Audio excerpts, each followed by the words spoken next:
Hello friends, मैं कंचन आपका अपने चैनल पे बहुत-बहुत स्वागत करती हूँ और आज हम अध्ययन करेंगे क्लास 7 के एनसीईआरटी का अध्याय 4।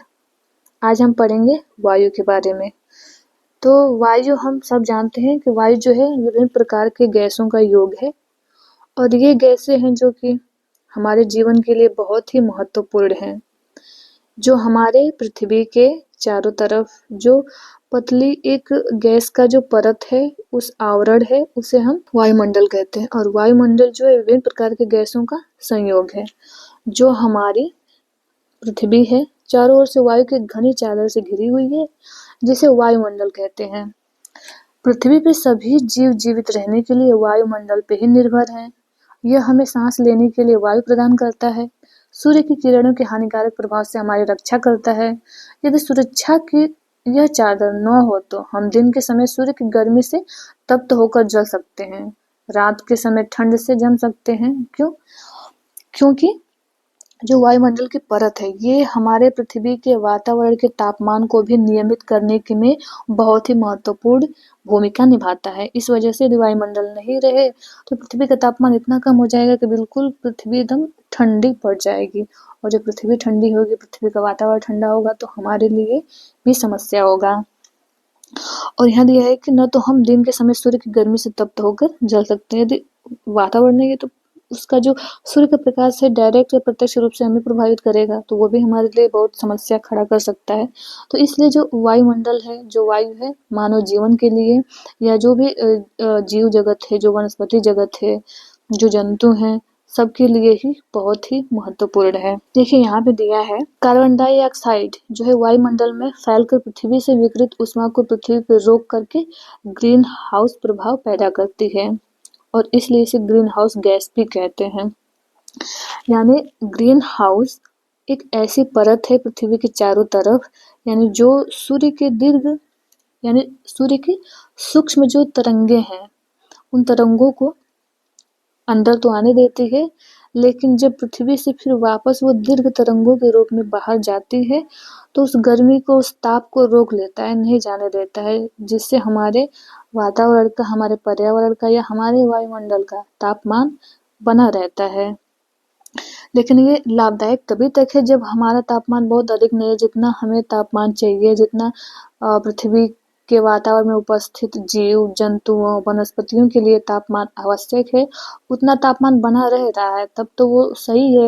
लेकिन जब उससे तापमान बढ़ने लगता है, अधिक होने लगता है, तो ग्रीन हाउस प्रभाव हमारे लिए हानिकारक साबित होने लगता है। तो यही ग्रीन हाउस जो इफेक्ट है या ग्रीन हाउस प्रभाव है, इसमें महत्वपूर्ण जो भूमिका है कार्बन डाइऑक्साइड गैस की ही है। देखिए आगे दिया है कि यदि कार्बन डाइऑक्साइड न भी रहे तो इसके अभाव में क्या है, धरती इतनी ठंडी हो जाती है कि इस पे रहना असंभव होता है। लेकिन वर्तमान समय में बहुत सारे मनुष्य ने विकास कर लिया है, प्रगति कर लिया है, तो इस अवस्था में बहुत सारे कारखाने, परिवहन के साधन इतने विकसित हो गए हैं कि सबसे इतने विषैले धुएं, गैसें निकलती रहती हैं कि और बहुत सारे ऐसे इंडस्ट्रीज है जिससे कि जीवाश्म ईंधनों के उपभोग द्वारा वहाँ पे बहुत अधिक मात्रा में कार्बन डाइऑक्साइड गैस का उत्पादन होता है, जो कि वर्तमान समय में हमारे लिए बहुत ही कहें कि एक समस्या के रूप में दिखाई दे रहा है, ग्लोबल वार्मिंग के रूप में। यहाँ पे जैसे दिया है कि वायुमंडल में इसका स्तर बढ़ता जा रहा है कार्बन डाइऑक्साइड का, और इस ऊष्मा के द्वारा पृथ्वी का तापमान बढ़ता जा रहा है, जिसे हम कहते हैं भूमंडलीय तापन या ग्लोबल वार्मिंग। यानी इसी प्रक्रिया द्वारा जितना भी अत्यधिक मात्रा में कार्बन डाइऑक्साइड गैस बढ़ेगी, वो ग्रीन हाउस इफेक्ट डालेगी, तो उससे हमारे पृथ्वी का तापमान बढ़ेगा और इसे ही पूरी पृथ्वी का तापमान बढ़ेगा, इसलिए हम इसे ग्लोबल वार्मिंग कहते हैं। और ग्लोबल वार्मिंग हमारे पूरे विश्व को प्रभावित करेगा। जो हम अनुमान लगा सकते हैं कि जैसे जैसे पृथ्वी का तापमान बढ़ेगा तो हमारे लिए क्या क्या नुकसान हो सकते हैं। देखिए यहाँ दिया है कि तापमान में इस वृद्धि के कारण पृथ्वी के जो सबसे ठंडे प्रदेश हैं उसमें जितनी भी जमी हुई बर्फ है वो पिघल जाती हैं, पिघल सकती हैं, जिसके परिणाम स्वरूप समुद्र के जल स्तर में वृद्धि होती है, जिससे तटीय क्षेत्रों में बाढ़ आ जाती है। यानी जितने भी तटवर्ती क्षेत्र में छोटे छोटे द्वीप हैं उनके जल स्तर जब समुद्र का बढ़ेगा तो उनके डूबने का खतरा या फिर वहाँ पे बाढ़ आने का खतरा बढ़ जाएगा, तो वो भी हमारे लिए ही हानिकारक है। दीर्घ अवधि में इसके कारण जलवायु में अत्यधिक परिवर्तन हो सकता है, जिसके फलस्वरूप कुछ पौधे एवं कुछ पशु लुप्त हो सकते हैं।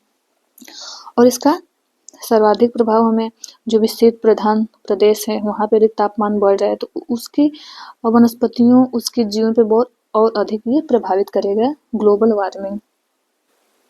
आइए हम वायुमंडल का संगठन देखते हैं। वायुमंडल का संगठन क्या है? देखिए वायुमंडल का संगठन यानी जो गैसें हैं उन गैसों का संयोजन या उनका मिश्रण क्या है, तो वो है वायुमंडल का संगठन।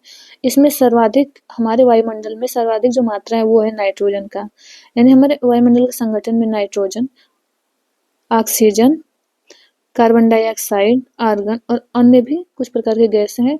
इन सब के मिश्रण द्वारा हमारा वायुमंडल का निर्माण हुआ है और सर्वाधिक जो प्रमुख है ये है नाइट्रोजन। सर्वाधिक मात्रा इसका है 78%। उसके बाद स्थान आता है, दूसरा स्थान पे हम देखते हैं कि ऑक्सीजन की मात्रा है 21%। वो तीसरे स्थान पे आ जाता है हमारा आर्गन। आर्गन दिया है 0.93%। और कार्बन डाइऑक्साइड देखा जाए तो ये हो जाएगा चौथे स्थान पे। कार्बन डाइऑक्साइड इसकी मात्रा है 0.03%। और अन्य गैसों में आ जाते हैं, इसका प्रतिशत है 0.04%। तो मुख्य रूप से 3 गैसें नाइट्रोजन, ऑक्सीजन, कार्बन डाइऑक्साइड ही शामिल की जाती हैं। ये प्रमुख गैसें हैं, शामिल तो और भी गैसें हैं, अन्य गैसें। देखिए इसमें नाइट्रोजन, ऑक्सीजन का बहुत बड़ा भाग है हमारे वायुमंडल में। इसके साथ ही साथ carbon dioxide, helium, ozone, argon, hydrogen ये सारे कम मात्रा में पाए जाते हैं। इन गैसों के साथ साथ इनके साथ साथ हमें धूल के जो छोटे छोटे कण हैं ये भी हमारे वायुमंडल के भाग हैं और वायुमंडल के संगठन में आते हैं। और जो वायुमंडल में जो जलवाष्प होते हैं ये भी वायुमंडल के संगठन में शामिल किए जाते हैं। देखिए आगे हम देखते हैं इन गैसों का क्या क्या महत्व है। जैसे नाइट्रोजन दिया है कि जो जीव वायु से सीधे नाइट्रोजन नहीं ले पाते हैं वो मृदा और कुछ पौधों के जड़ों में रहने वाले जीवाणु वायु से नाइट्रोजन लेकर के इसका स्वरूप बदल लेते हैं और जिससे वे इसका प्रयोग करते हैं अपने उपयोग के लिए। ऑक्सीजन की बात करें तो ऑक्सीजन जो है ये प्रचुर मात्रा में मिलने वाली दूसरी गैस है। मनुष्य तथा पशु सांस लेने में वायु में से हम ऑक्सीजन का ही ये उपयोग करते हैं। हरे पादप प्रकाश संश्लेषण द्वारा ऑक्सीजन का उत्पन्न करते हैं या ऑक्सीजन का उत्पादन करते हैं और इस प्रकार वायु में ऑक्सीजन की मात्रा समान बनी रहती है। यदि वृक्ष जब हम काटने लगते हैं या वृक्षों का कहीं निर्वनीकरण होने लगता है तो ये संतुलन बिगड़ता है और हमारे सामने ऑक्सीजन की समस्या खड़ी हो जाती है। दूसरी है कार्बन डाइऑक्साइड, ये भी एक महत्वपूर्ण गैस है और हरे पादप अपने भोजन के रूप में कार्बन डाइऑक्साइड का उपयोग करते हैं, यानी अपने भोजन के रूप में कार्बन डाइऑक्साइड का उपयोग करते हैं और उनका उपयोग करके वो ऑक्सीजन का उत्पादन करते हैं जो कि हम अपने जीवन के लिए हम उसे वायु के रूप में ग्रहण करते हैं, वो ऑक्सीजन वापस देते हैं। मनुष्य और पशु कार्बन डाइऑक्साइड बाहर निकालते हैं। मनुष्यों तथा पशुओं द्वारा बाहर छोड़ी जाने वाले कार्बन डाइऑक्साइड की मात्रा पादपों द्वारा प्रयोग की जाने वाली गैस के बराबर होती है, जिससे यह संतुलन बना रहता है। यानी इस प्रकार से संतुलन बना रहता है, तभी हमारे लिए ये लाभदायक है। जब ये संतुलन बिगड़ने लगता है तो फिर हमारे वातावरण में, हमारे पर्यावरण में असंतुलन होने लगता है और हमारे सामने बहुत सारी समस्याएं उत्पन्न होती हैं। यहाँ दिया है कि वायुमंडल में प्रतिवर्ष करोड़ों टन कार्बन डाइऑक्साइड की बढ़ोतरी हो रही है या हम करते हैं। परिणाम स्वरूप क्या होगा? कार्बन डाइऑक्साइड का बढ़ा हुआ आयतन पृथ्वी पर मौसम और जलवायु को प्रभावित करेगा। यानी ये मुख्य है कि यदि जो कार्बन डाइऑक्साइड है इसका आयतन बढ़ता जाए तो हमारी मौसम, हमारी जलवायु बहुत अधिक प्रभावित होगी। आगे हम देखते हैं वायुमंडल की संरचना। देखिए वायुमंडल की जो संरचना है 5 परतों में विभाजित किया गया है जो कि पृथ्वी से सतह से आरंभ होकर के ऊपर तक जाती है। सबसे पहले देखते हैं, क्रम से देखते हैं। सबसे जो निचली परत है ये क्षोमंडल, उसके बाद ऊपर आता है समताप मंडल, फिर है मध्य मंडल और आगे है वायुमंडल और बहिर्मंडल। ये 5 परतों में विभाजित किया गया है। यहाँ पे जैसे चित्र के माध्यम से भी दिखाया गया है।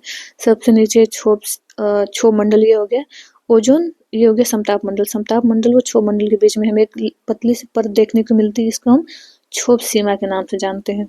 और इसी प्रकार समताप मंडल व मध्य मंडल के बीच हमें समताप सीमा देखने को मिल रही है। यहाँ पे मध्य मंडल और बाह्य वायुमंडल के बीच हमें, या आयन मंडल के बीच हमें मध्य सीमा, वो फिर ऊपर ये हमें बहिर्मंडल देखने को मिल रहा है। आइए इन सभी परतों का हम पांचों का एक एक करके अध्ययन कर लेते हैं।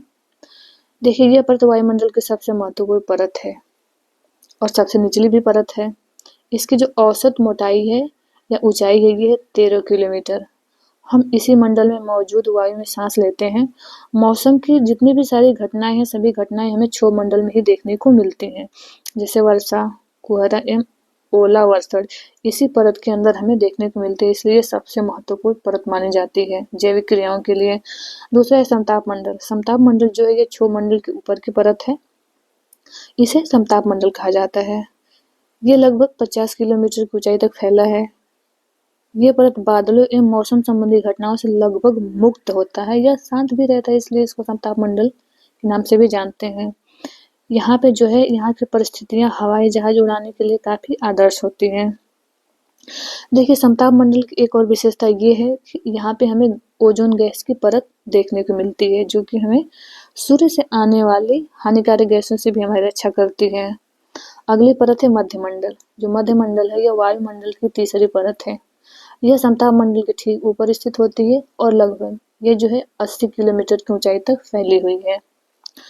हम देखते हैं अंतरिक्ष में प्रवेश करने वाले जो उल्का पिंड होते हैं, इसी परत में आने पे जल जाते हैं, जैसे हम कहते हैं कि टूटता हुआ तारा टूटते हुए तारे के रूप में हमें नजर आते हैं वो सब। अगली परत है वायुमंडल। बाह्य वायुमंडल।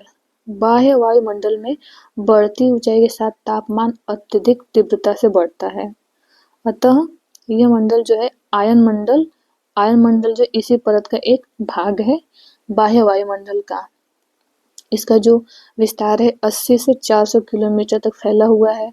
जितने भी रेडियो संचार होते हैं संचार में, ये इस परत में ही इन सब का स्थित होते हैं। जो भी सैटेलाइट होते हैं, जो प्रसारित रेडियो तरंगे होती हैं, इसी परत द्वारा पुनः पृथ्वी पर परावर्तित करती हैं, जिससे कि संचार कार्य संभव हो पाता है। देखिए, जो बहिर्मंडल है, आखिरी परत है, पांचवी परत बहिर्मंडल। ये जो है वायुमंडल की सबसे ऊपरी परत है और इसे हम, ये जो वायु की पतली परत होती है, यानी इसकी कहीं की मोटाई बहुत अधिक नहीं होती है और इसमें बहुत सारी हल्की गैसें उपस्थित होती हैं, जैसे हीलियम एवं हाइड्रोजन। और ये सब बिल्कुल, मतलब यहाँ पे इनका घनत्व तो बहुत कम हो जाता है, बहुत हल्की हो जाती है और ऐसा लगता है अंतरिक्ष में तैरती हुई नजर आती है हमें। देखिए, आगे दिया है मौसम एवं जलवायु। मौसम और जलवायु भी, जो कि हम अगले कक्षा में पढ़ चुके हैं। तो मौसम जो होती है, बहुत ही अल्पकालिक घटना होती है, या कहीं के मौसम का बदलाव हमें दैनिक समय में भी देखने को मिलता है। और जलवायु जो होती है, ये क्या होता है, ये दीर्घकाल में किसी भी स्थान का एक औसत मौसम और वो मौसमी घटना होती है दीर्घकाल में, तो इसे हम उस स्थान की जलवायु कहते हैं। तो देखिए, जलवायु का भी हमारे जीवन में और मौसम का, दोनों का ही बहुत महत्वपूर्ण स्थान है। यानी मौसम जो है वायुमंडल के प्रत्येक घंटे तथा दिन प्रतिदिन की स्थिति होती है। दिन प्रतिदिन में भी इसमें परिवर्तन हमें देखने को मिलता है। आज हम गर्म मौसम किसी भी स्थान पे किसी व्यक्ति को चिड़चिड़ा बना सकता है, वहीं पे जहाँ पे अच्छा व हवादार मौसम है, हमें वो आनंदित करता है या हमारे मस्तिष्क को, हमारे विकास को बहुत एक अनुकूल दशा प्रदान करता है। उसी प्रकार से जलवायु में भी है, जहाँ पे जलवायु बहुत ही कहें कि बहुत आर्द्रता भरी है या बहुत शीतल है, तो वो भी सही नहीं है या मानव विकास के लिए अनुकूल नहीं है। तो दोनों में भी ये कारक होते हैं। तो आइए हम मौसम और जलवायु के कारकों को देखते हैं। सबसे पहले देखते हैं तापमान, जिसके तापमान जो है मौसम में भी होता है, वो जलवायु में भी होता है। तो ये मौसम और जलवायु के मुख्य कारक हैं। तो सबसे पहले देखते हैं तापमान। तापमान जो होता है, ये वायु में मौजूद ताप एवं शीतलता के परिणाम को तापमान कहते हैं।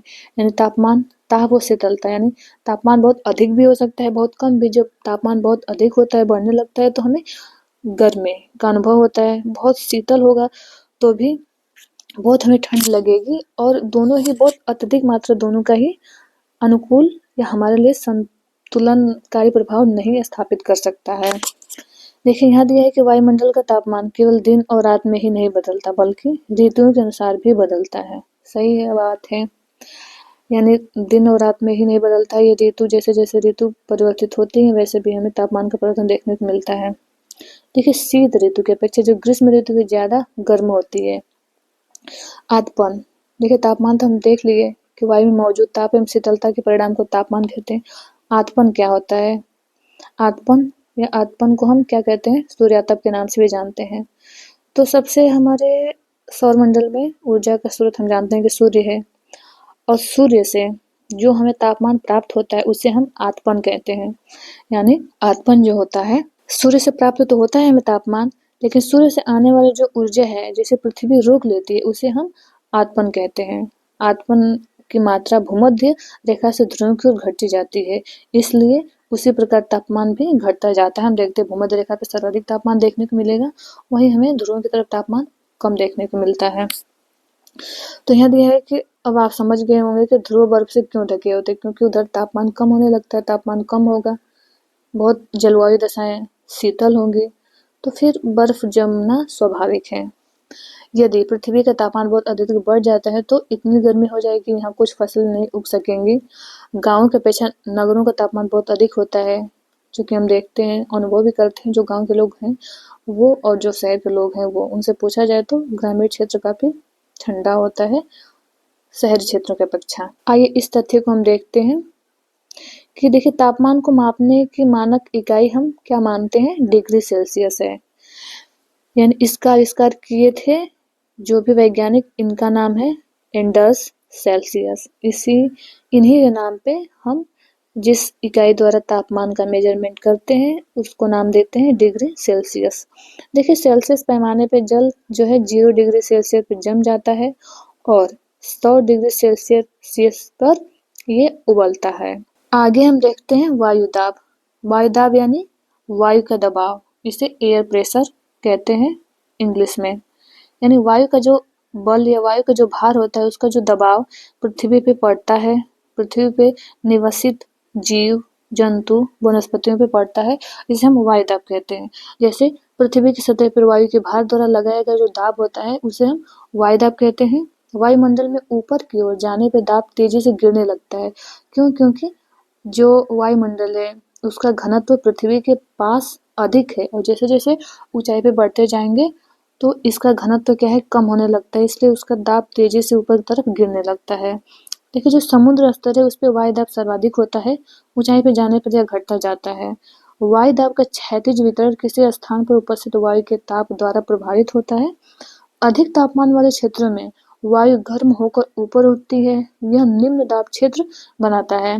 निम्न दाब बादल युक्त आकाश एवं नम मौसम के साथ जुड़ा होता है, अर्थात जिस स्थान पर तापमान बहुत अधिक होगा वहां पे हमें निम्न वायुदाब देखने को मिलेगा, और जिस स्थान पे तापमान अधिक होगा वहां पे जिस स्थान पे तापमान अधिक होगा वहां पे हमें निम्न वायुदाब, और जिस स्थान पे तापमान कम होगा वहां पे उच्च वायुदाब हमें देखने को मिलेगा। यानी तापमान बढ़ने से जो वायु है गर्म होकर हल्की हो जाती है तो वहाँ का वायुदाब कम हो जाता है, और जहाँ पे मौसम ठंडा है, हवा में नमी होगी, आर्द्रता होगी तो वायु भारी होगी, तो वहाँ पे वायुदाब क्या होगा? अधिक होगा।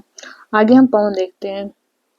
पवन देखिए उच्च दाब क्षेत्र से निम्न दाब क्षेत्र की ओर वायु की गति को पवन कहते हैं। यानी विभिन्न प्रकार की गैसें जो वो तो वायु है, लेकिन जो पवन होता है ये एक प्रकार की विशाल वायु राशि होती है, इसे हम, और जो कि एक क्षेत्र से दूसरे क्षेत्र में गतिशील होती रहती, इसे हम पवन कहते हैं।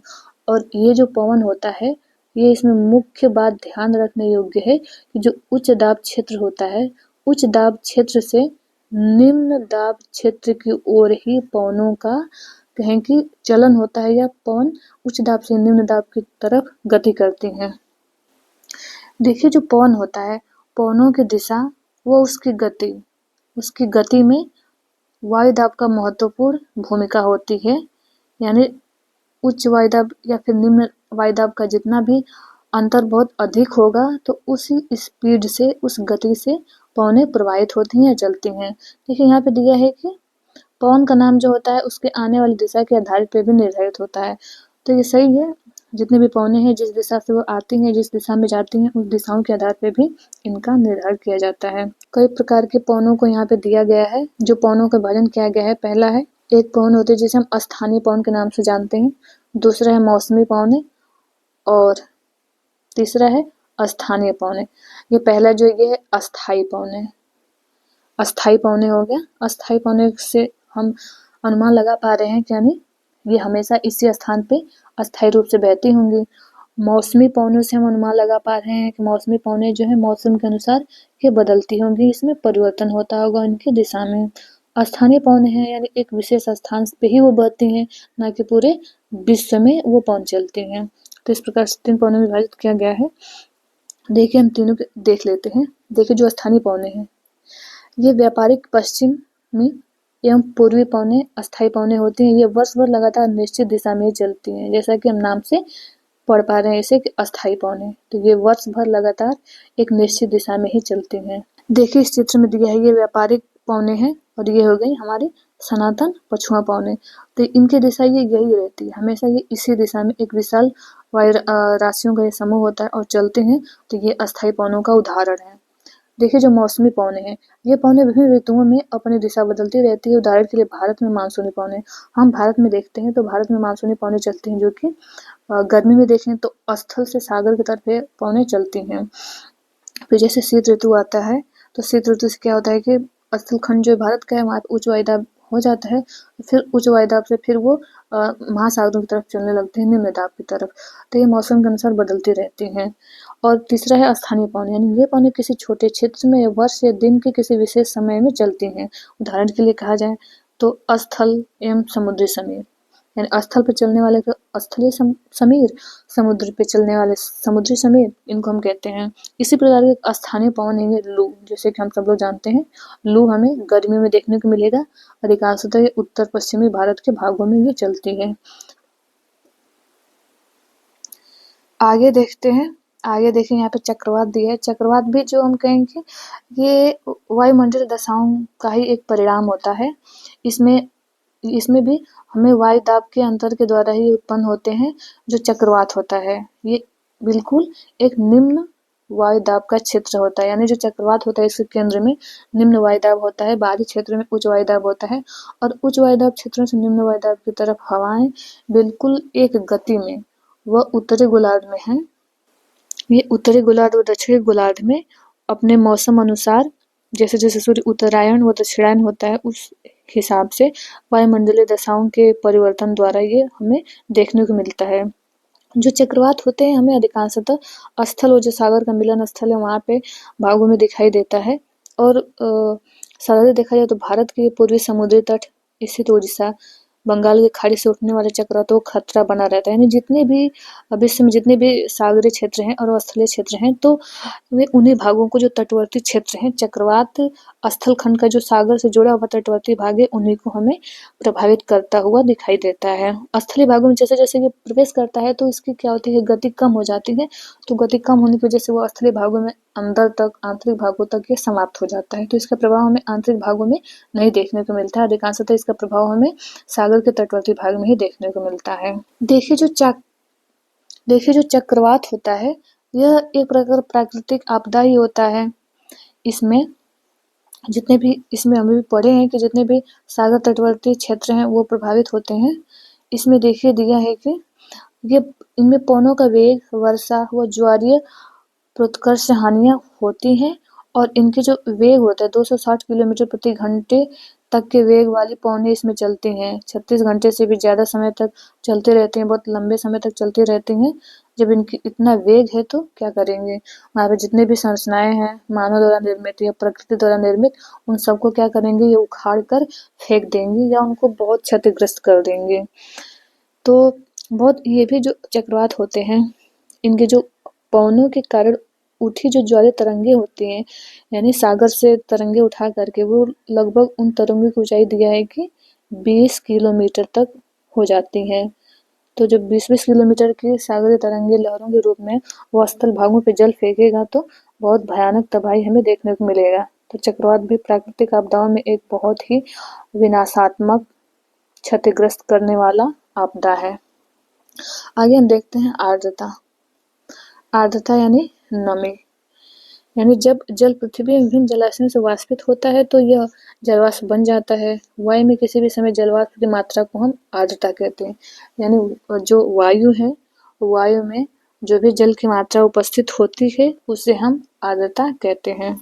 जब वायु में जलवाष्प की मात्रा अत्यधिक होती है तो उसे हम आर्द्र दिन कहते हैं। यानी नमी वाला दिन बहुत अधिक होता है उस दिन। हमारे जितना भी हमारे वायुमंडल में, हमारे पर्यावरण में नमी की मात्रा बहुत अधिक हो जाती है। जैसे जैसे वायु गर्म होती जाती है तो इसकी जलवाष्प धारण करने की क्षमता बढ़ती जाती है। यानी गर्म होगा, जो जल है उसमें से जल की मात्रा कम होती जाएगी तो जल धारण करने की क्षमता उसकी और बढ़ जाती है। और जब जल धारण करने की क्षमता बढ़ेगी तो वो और अधिक जल धारण करेगी तो और अधिक आर्द्र हो जाएगी। आर्द्र दिन में इसी वजह से क्या होता है, कपड़े सूखने में काफी समय लगता है। क्यों? क्योंकि जो वायु होती है आर्द्रता पहले से ग्रहण कर चुकी है, तो जो भीगे हुए कपड़े पे वो जाएगी तो क्यों आर्द्रता ग्रहण करेगी? क्योंकि वो तो ऑलरेडी पहले से आर्द्रता ग्रहण कर चुकी है, वो संतृप्त वायु है, फुल आर्द्रता उसमें है। तो इस वजह से हमें देखें तो गर्मी के दिनों में या जो बारिश के दिन है या फिर ठंडी के दिन है उस समय कपड़े सूखने में हमें अधिक समय लगता है। हम आगे देखते हैं, जब जलवाष्प ऊपर उठता है तो यह ठंडा होना शुरू हो जाता है और जलवाष्प संघनित होकर ठंडा होकर जल की बूंद बनाते हैं और बादल कहेंगे इन्हीं जल बूंदों का ही एक समूह होता है। जैसे जैसे जितने भी पृथ्वी पे जल राशियां हैं, वाष्पीकरण द्वारा जलवाष्प ऊपर जाता है, ऊपर जाने पे तापमान कम होता है, फिर क्या होगा, वो ठोस होगा और उन्हीं से क्या होता है कि हम कहें कि उसी आर्द्रता द्वारा बादलों का निर्माण होता है और वो बादलों द्वारा वर्षा के माध्यम से फिर वो आर्द्रता नीचे जमीन पे आकर के फिर जल का रूप धारण कर लेता है। देखिए जो वर्षण है, वर्षण का यहाँ पे 3 प्रकार दिया हुआ है। पहला है चक्रवाती वर्षा, दूसरा है पर्वतीय वर्षा और तीसरा है संवहनीय वर्षा। आइए हम इनकी विशेषताओं को देख लेते हैं। देखिए जो चक्रवाती वर्षा होती है इसमें क्या होता है, इसमें 2 वायु राशियों का संयोग देखने को मिलता है। यानी एक ठंडी वायु चलती है और एक तरफ गर्म वायु, और इन दोनों वायु का जहाँ पे संयोग होता है वहाँ पे फिर कह सकते हैं कि वाताग्र का निर्माण करके ये वर्षा होते हैं। दोनों वायु राशियां संयोग द्वारा वर्षा को संभव बनाती हैं। तो ये है चक्रवाती वर्षा की विशेषता, यानी इसमें 2 गर्म व ठंडे, 2 विपरीत दशाओं वाली वायु मिल करके चक्रवाती वर्षा कराती हैं।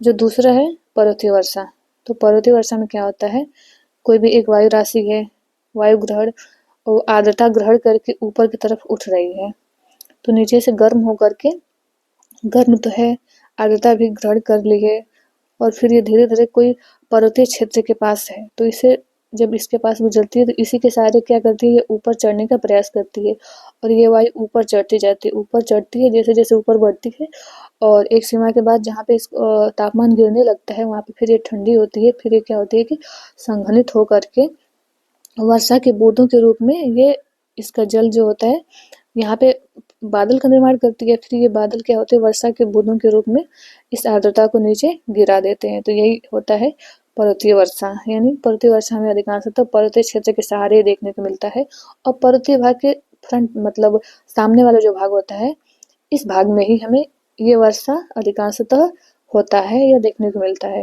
क्योंकि पीछे वाला भाग जो होता है उधर वायु नहीं जा पाती है, यहीं पे ये बादल का निर्माण करके वर्षा करा देती है। सारी वर्षा, सारी आर्द्रता यहीं पे इसी सामने वाले भाग में गिर जाती है, तो और पीछे वाला जो भाग रहता है ये सूखा रह जाता है। इसे हम वृष्टि छाया क्षेत्र भी कहते हैं। जो आगे प्रकार है ये है संवहनीय वर्षा। संवहनीय वर्षा में क्या होता है, इसमें संवहन धाराएं, जो पृथ्वी बहुत गर्म होती है स्थलखंड और जलखंड, तो जलखंड से ये संवहन के रूप में संवहन धाराएं उठती हैं जलवाष्प ग्रहण करके, और ये उठते हैं फिर ऊपर जाते हैं, जैसे इनका तापमान कम होता है यहाँ पे बादल का निर्माण करते हैं और फिर बादलों के निर्माण द्वारा फिर यहाँ पे हमें अधिकांशतः वर्षा देखने को मिलती है संवहनीय वर्षा में। और संवहनीय प्रकार की वर्षा अधिकांशतः हमें भूमध्य रेखीय प्रदेश में देखने को मिलती है। ये भूमध्य रेखीय प्रदेश के प्रकार की संवहनीय वर्षा विशेषता है। आइए इसके बहुविकल्पीय प्रश्नों को देख लेते हैं। देखिए इसमें दिया है प्रश्न के निम्नलिखित में से कौन सी गैस हमें सूर्य की हानिकारक किरणों से बचाती है, कार्बन डाइऑक्साइड, नाइट्रोजन या ओजोन। तो अभी हम ऊपर पढ़े हैं, इसका हो जाएगा ओजोन। वायुमंडल की सबसे महत्वपूर्ण परत है क्षोभ मंडल, बाह्य वायुमंडल या मध्यमंडल। तभी हम पढ़े हैं ऊपर क्षोभ मंडल। वायुमंडल के निम्न परतों में कौन सी बादल विहीन है? ऑप्शन एक हो गया क्षोभ मंडल, फिर समताप मंडल व मध्यमंडल। तभी हम ऊपर पढ़े हैं, जो ये हो जाएगा इसका राइट आंसर आप समताप मंडल। फिर एक क्वेश्चन की वायुमंडल की परतों में जब हम ऊपर जाते हैं तब वायुदाब क्या होगा? बढ़ता है, घटता है या समान रहता है? तो हम पढ़े हैं कि जैसे वायुमंडल में ऊपर की तरफ बढ़ते हैं तो वायुदाब क्या होगा? कम होगा। अगला प्रश्न है कि जब वृष्टि तरल रूप में पृथ्वी पर आती है तो उसे हम कहते हैं, क्या कहेंगे? उसे बादल कहेंगे या वर्षा या दिन? तो इसका आंसर हो जाएगा वर्षा, जो आप सब लोग जानते होंगे। तो मिलते हैं अब नेक्स्ट वीडियो में। आपसे हम्बल रिक्वेस्ट है कि इस चैनल को सब्सक्राइब कर लें और अपने दोस्तों को भी शेयर करें। ये वीडियो देखने के लिए आप लोगों का बहुत बहुत धन्यवाद।